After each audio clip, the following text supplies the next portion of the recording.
বাংলার বাড়ি গ্রামীণ প্রকল্পে ১৬ লক্ষ পিডব্লিউএল তালিকায় থাকা উপভোক্তা, একই সঙ্গে আরও অতিরিক্ত ৫০,০০০ উপভোক্তাকে প্রথম কিস্তির ৬০,০০০ টাকা ২০২৬-এর জানুয়ারির প্রথম সপ্তাহে স্থানান্তর করা হবে, এমনটাই মাননীয় মুখ্যমন্ত্রী ঘোষণা করেছেন শেষ দুটো সভা থেকে।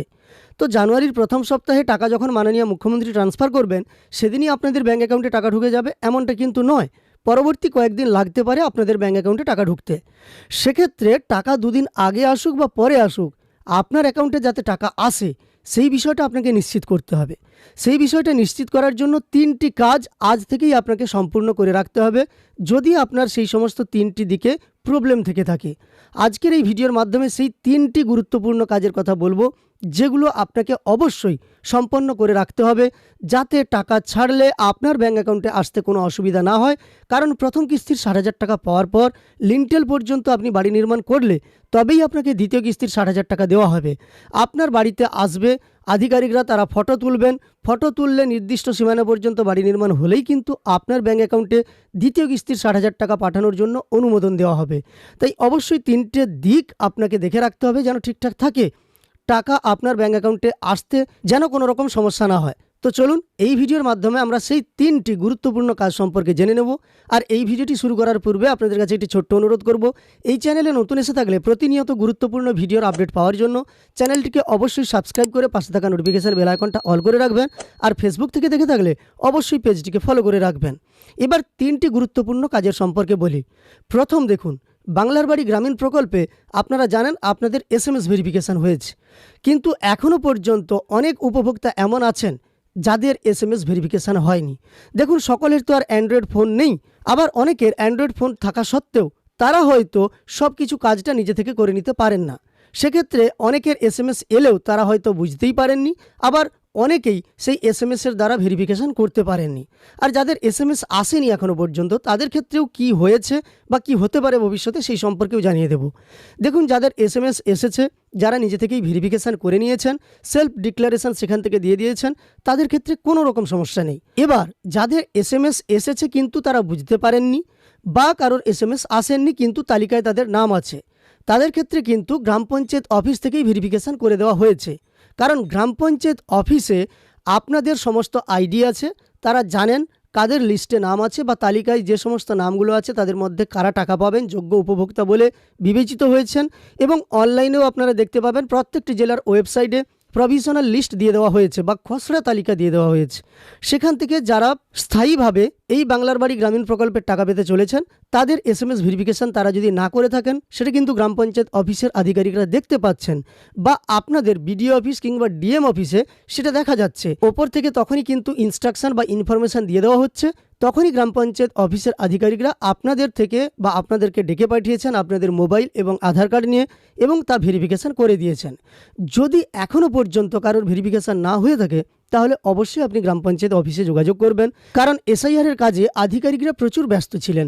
সেই ব্যস্ততার কারণে যদি কারোর নাম থেকে গেছে, SMS ভেরিফিকেশান হয়নি বা আধার ভেরিফিকেশান করা হয়নি, তাদের আধার ভেরিফিকেশান বা SMS ভেরিফিকেশান করে নিতে হবে। আশা করি প্রত্যেকেরই প্রায় SMS ভেরিফিকেশান হয়ে গেছে।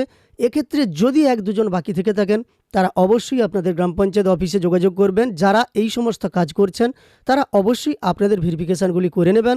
একই সঙ্গে গ্রাম পঞ্চায়েতের আধিকারিকরাও এই ব্যাপারে সচেতন আছেন। আশা করি তারা আপনাদের ডাকবেন এবং যদি বাকি থেকে থাকে SMS ভেরিফিকেশান করে নেবেন। এটা প্রথম গুরুত্বপূর্ণ কাজ। SMS ভেরিফিকেশান না করলে কিন্তু আপনি টাকা পাবেন না। দ্বিতীয় কাজ হচ্ছে, এবং সবচেয়ে গুরুত্বপূর্ণ কাজ সেটা হচ্ছে আপনার অ্যাকাউন্টটাকে ঠিকঠাকভাবে দেখা। মানে আপনি বাংলার বাড়ি গ্রামীণ প্রকল্পে যে অ্যাকাউন্টের তথ্য দিয়েছেন, সেই অ্যাকাউন্টের তথ্য কিন্তু অনেক আগেই দিয়েছেন। যখন প্রধানমন্ত্রী আবাস যোজনার মাধ্যমে এই বাংলাকে টাকা দেওয়ার কথা ছিল, তখন থেকেই কিন্তু এই তালিকা তৈরি হয়েছিল। সেই 34 লক্ষের তালিকার ওপর রাজ্য সরকার আবারও সমীক্ষা করে তারা, যেহেতু রাজ্য সরকারের পক্ষ থেকে এই সম্পূর্ণ টাকা দেওয়া হচ্ছে, সমীক্ষার পরে 6 লক্ষ উপভোক্তার নাম বাদ যায়, 28 লক্ষ উপভোক্তার নাম উঠে আসে। প্রথম দফায় কিন্তু 12 লক্ষ উপভোক্তাকে টাকা দেওয়া হয়ে গেছে, দ্বিতীয় দফায় 16 লক্ষ উপভোক্তাকে টাকা দেওয়া হবে। তাই আপনারা ওই দিন থেকেই, মানে আগে থেকেই আপনাদের অ্যাকাউন্ট দিয়েছিলেন, সেই অ্যাকাউন্ট যদি আপনার কোনো কারণে বন্ধ হয়ে যায়, তাহলে অবশ্যই অ্যাকাউন্টটাকে চালু করুন। বা আপনার যদি অ্যাকাউন্টে কোনো সমস্যা থেকে থাকে তাহলে গ্রাম পঞ্চায়েতের আধিকারিকদের সঙ্গে যোগাযোগ করুন এবং কথা বলুন। কারণ আপনার অ্যাকাউন্টে যে টাকা ঢুকবে সেই অ্যাকাউন্ট যদি না ঠিক থাকে তাহলে কোন অ্যাকাউন্টে টাকা ঢুকবে? আপনার ক্ষেত্রে সমস্যা হয়ে যেতে পারে। টাকা পাঠানোর সঙ্গে সঙ্গে আপনার যেন ব্যাঙ্ক অ্যাকাউন্টে ঢুকে কোনো সমস্যা না থাকে সেটাই আপনাকে প্রথম নিশ্চিত করতে হবে। তাই আপনার ব্যাঙ্ক অ্যাকাউন্ট অবশ্যই আপনাকে দেখে নিতে হবে ঠিকঠাক আছে কি না। আর আপনি যখন SMS ভেরিফিকেশান করছেন বা করেছেন তখনই কিন্তু আপনি দেখতে পেয়েছেন আপনার অ্যাকাউন্টের তথ্য সেখানে দিয়ে দেওয়া হয়েছে। সেই অ্যাকাউন্টটা ঠিকঠাক আছে কি না আপনি মিলিয়ে নেবেন। তো এরপর যদি কারোর অ্যাকাউন্টের তথ্য ঠিকঠাক না থাকে আপনি অবশ্যই গ্রাম পঞ্চায়েত অফিসে যোগাযোগ করবেন, আপনার সমস্যার সমাধান হয়ে যাবে। এটা খুবই গুরুত্বপূর্ণ অ্যাকাউন্টটাকে ঠিকঠাকভাবে দেখা। আরও একটা কাজ আছে 3 নম্বরে, যেটা এই অ্যাকাউন্টের সঙ্গে সম্পর্কিত। আমি আপনাদের বলবো আপনাদের অ্যাকাউন্টের সঙ্গে যদি আধার সংযোগ না থাকে তাহলে কিন্তু আপনি অবশ্যই আধার সংযোগ করে নেবেন। কেন কথা বলছি? দেখুন, কৃষক বন্ধু নিয়ে কয়েকদিন আগেই একটা ভিডিও দিয়েছিলাম যেখানে কৃষি আধিকারিকরা জানাচ্ছেন যে আপনারা আপনাদের যে অ্যাকাউন্টে আধার যোগ নেই সে অ্যাকাউন্টে অবশ্যই আধার যোগ করে নেন। কারণ আধারের মাধ্যমে যদি কোনো কারণে রাজ্য সরকার টাকা দিতে শুরু করে অনেক ক্ষেত্রে কিন্তু সমস্যা হচ্ছে। এক অ্যাকাউন্টে টাকা দিতে গিয়ে অন্য অ্যাকাউন্টে টাকা চলে যাচ্ছে বা নানানভাবে সমস্যা হওয়ার ফলেই কিন্তু টাকা আপনার অ্যাকাউন্টে আসছে না। সেক্ষেত্রে কিন্তু আধারের মাধ্যমেও রাজ্য সরকার কৃষক বন্ধুর টাকা পাঠানোর একটা সম্ভাবনা তৈরি হয়েছে বা ভবিষ্যতে এমনটা চালু করতে পারেন। সেই কারণে আপনি অবশ্যই আপনার অ্যাকাউন্টের সঙ্গে আধার সংযোগ করে রাখুন। কেন কথা বলছি? PM কিষাণের মতো কোনো দিন যদি এইভাবে রাজ্য সরকার টাকা দিতে শুরু করেন, রাজ্য সরকার এমনটা ভাবতেও পারেন, এমনটা শুরু করতেও পারেন, তখন কিন্তু আপনি সমস্যায় পড়ে যেতে পারেন। তাই আপনার অ্যাকাউন্টের সঙ্গে আধার সংযোগ করে নেন। এবং 3টে কাজের কথা বললেও আরও বেশ কয়েকটা টিপস আপনাদের এই ভিডিওর মাধ্যমে জানিয়ে দিচ্ছি, যা বাংলার বাড়ি গ্রামীণ প্রকল্পে টাকা পেতে আপনাকে সহায়তা করবে এবং সমস্যা থেকে আপনার সমাধান পেতে সহায়তা করবে। আপনি যে মোবাইল নম্বর দিয়েছিলেন তখন, সেই মোবাইল নম্বর কি আপনার এখনও সক্রিয় আছে? অনেকের ক্ষেত্রে মোবাইল নম্বর সক্রিয় নেই। সেক্ষেত্রে আপনি যদি মোবাইল নম্বর পরিবর্তন করে ফেলেছেন কোনো সমস্যা হবে না। আর যদি পরিবর্তন করেননি আপনি তাহলে মোবাইল নম্বরটা পরিবর্তন করার চেষ্টা করবেন, যদি গ্রাম পঞ্চায়েত অফিসে যোগাযোগ করবেন যদি করা যায়। আর যদি মোবাইল নম্বরটা এখনও আপনার কাছে থেকে থাকে, তাতে রিচার্জ না থাকে, আপনি এখনই রিচার্জ করে নেন। কারণ একবার রিচার্জ করলে আপনি 1 মাসের বৈধতা পাবেন আর টাকা 1 মাসের মধ্যেই আপনার ব্যাঙ্ক অ্যাকাউন্টে ঢুকে যাবে। জানুয়ারির 15 তারিখের মধ্যেই যদি টাকা আপনার ব্যাঙ্ক অ্যাকাউন্টে স্থানান্তর করা হয় তাহলে আর 1 মাসের মধ্যেই আপনার অ্যাকাউন্টে টাকা ঢুকবে। তাই অন্তত পক্ষে আপনি একটি রিচার্জ করে নেন যাতে মোবাইল নম্বরটা সক্রিয় হয়ে যায়। কারণ আপনার সমস্যা থাকলে বিডিও অফিস থেকে কিংবা আপনার গ্রাম পঞ্চায়েত অফিস থেকে আপনার সঙ্গে যোগাযোগ করা হতে পারে। আপনার নামে কোনো অভিযোগ পড়লে সেক্ষেত্রে কিন্তু আপনার সঙ্গে যোগাযোগ করা হতে পারে, নানান ক্ষেত্রে সমস্যা হতে পারে। তাই আপনি অবশ্যই আপনার মোবাইল নম্বরটাকে সক্রিয় করে নেন। যদি মোবাইল নম্বরে রিচার্জ না থাকে তাহলে রিচার্জ করে মোবাইল নম্বরটা চালু করে নেন। আর একটা কথা আপনাদের বলছি, টাকা পেয়ে গেলে আপনারা কিন্তু বাড়ি নির্মাণ করবেন।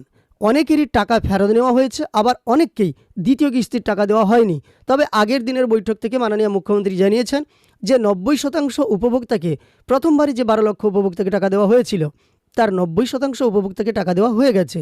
বাকি 10%কেও সব কিছু যাচাই করে টাকা দিয়ে দেওয়ার কথা বলেছেন মাননীয় মুখ্যমন্ত্রী। তো আপনি নির্দিষ্ট সীমানা পর্যন্ত বাড়ি নির্মাণ করে ফেললে আপনাকে টাকা দেওয়া হবে দ্বিতীয় কিস্তির 60,000 টাকা। যাই হোক, আমরা যেহেতু এই 1,20,000 টাকা পেতে চাই সেই মর্মে স্বঘোষণা দিয়েছি, তার মানে এখন যদি আপনি বলেন যে 1,20,000 টাকায় কী হবে, কিছুই তো হবে না। হ্যাঁ, অবশ্যই কিছুই হবে না, কিন্তু আপনি সেই টাকাটা নেওয়ার জন্য আপনি স্বঘোষণা দিয়েছেন কিংবা আবেদন করেছেন। আপনি স্বঘোষণাপত্রটা পড়ে দেখবেন, আপনাকে কিন্তু তেমনটাই কনসেন্ট দিয়ে দিতে হয়েছে। তো অতএব সেই টাকাতে বাড়ি নির্মাণ হোক বা তার সঙ্গে আপনি কিছু অ্যাড করুন, যাই করুন না কেন, বাড়ি আপনি নির্মাণ করে ফেলবেন। তাহলেই আপনি পরবর্তী কিস্তির টাকা পাবেন, না হলে দ্বিতীয় কিস্তির টাকা পাবেন না। আবার অনেক ক্ষেত্রে আপনার কাছ থেকে টাকা ফেরত নেওয়া হতে পারে। যাই হোক, আজকের ভিডিওর মূল উদ্দেশ্য ছিল বাংলার বাড়ি গ্রামীণ প্রকল্পে 3টি কাজ আপনি অবশ্যই সম্পন্ন করে রাখুন। যে গুরুত্বপূর্ণ 3টি কাজ করলেই আপনার ব্যাঙ্ক অ্যাকাউন্টে বাংলার বাড়ি গ্রামীণ প্রকল্পে প্রথম কিস্তির 60,000 টাকা কোনো বাধা না থেকে নিশ্চয়তার সঙ্গেই ঢুকে যাবে। আমার দেওয়া এই তথ্যগুলো জানার পরে আপনার কোনো মন্তব্য থেকে থাকলে অবশ্যই কমেন্টে জানাবেন। আপনার কোনো সমস্যা থেকে থাকলেও জানাবেন, সমাধানের চেষ্টা করব। একই সঙ্গে তথ্যগুলো আপনাদের উপকারে এসে থাকলে একটি লাইক করে উৎসাহিত করবেন এবং চ্যানেলটিকে সাবস্ক্রাইব করে পাশে থাকা নোটিফিকেশন বেল আইকনটা অল করে রাখবেন। আর ফেসবুক থেকে দেখে থাকলে অবশ্যই পেজটিকে ফলো করে রাখবেন।